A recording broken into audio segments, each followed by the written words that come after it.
In our next example, we want to consider the idea of an analysis of variance test from beginning to end, including these post-hoc procedures.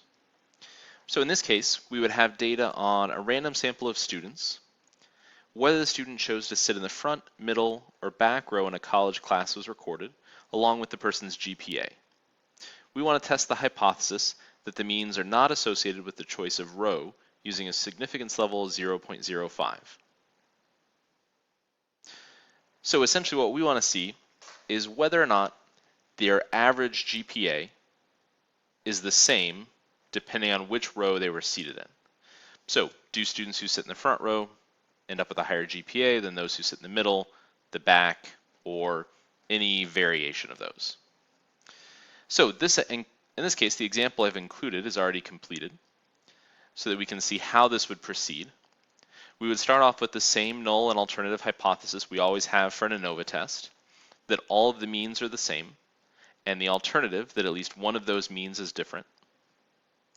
We have the results below we'll take a look at, but we would end up generating a p-value of 0.003.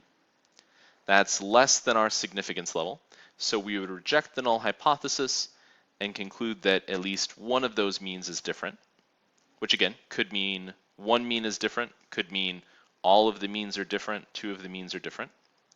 So now our post-hoc procedure is going to allow us to investigate further, and what we'll end up concluding is that the mean GPA is the highest for students who sit in the front row. So we know that at least one of those population means is different. Now with the post-hoc procedures, we'll investigate further and be able to determine that indeed the group that was different is the front row, and even more specifically, that their averages were higher. So here we have the output for an analysis of variance test. We see the p-value of 0.0027, which at the stated significance level would have us reject the null hypothesis. So again, coming to that conclusion that at least one of the means are different. Then what we would consider are each of the confidence intervals comparing our pairs of data sets. So the first pair would be the group of students who sat in front, subtracted from the students who sat in the middle.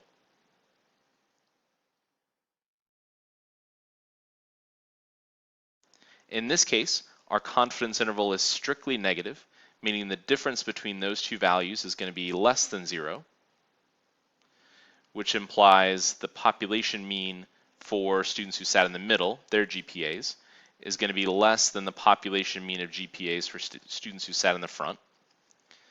So already we find one difference. Students who sat in the front row had a higher average GPA than students who sat in middle rows. Our next comparison is going to be front subtracted from back.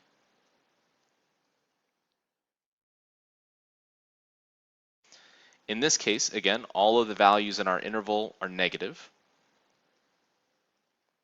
which leads us to the conclusion that the average GPA for students who sat in the back row is less than the average GPA for students who sat in the front row. So now we've established two differences between our population means. In both cases, students who sat in the front row had a higher GPA.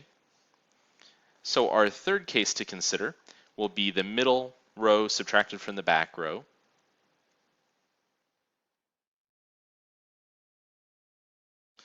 In this case, our confidence interval stretches from a negative value to a positive value. So since that confidence interval does include 0, we would conclude that the average for those two groups, the population mean for those two groups, is the same, which means that the average GPA for students who sat in the back row is equal to the population mean for students who sat in middle rows. So we get one pair of results, or one pair of population averages that are the same. So the average GPA for students who sat in the back row or the middle row.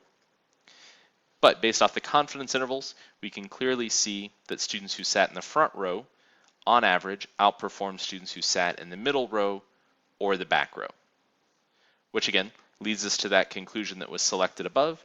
The mean GPA is the highest for students who sit in the front row, and there are no other significant differences because again, we ended up with students in the back row and the middle row having on average the same GPA.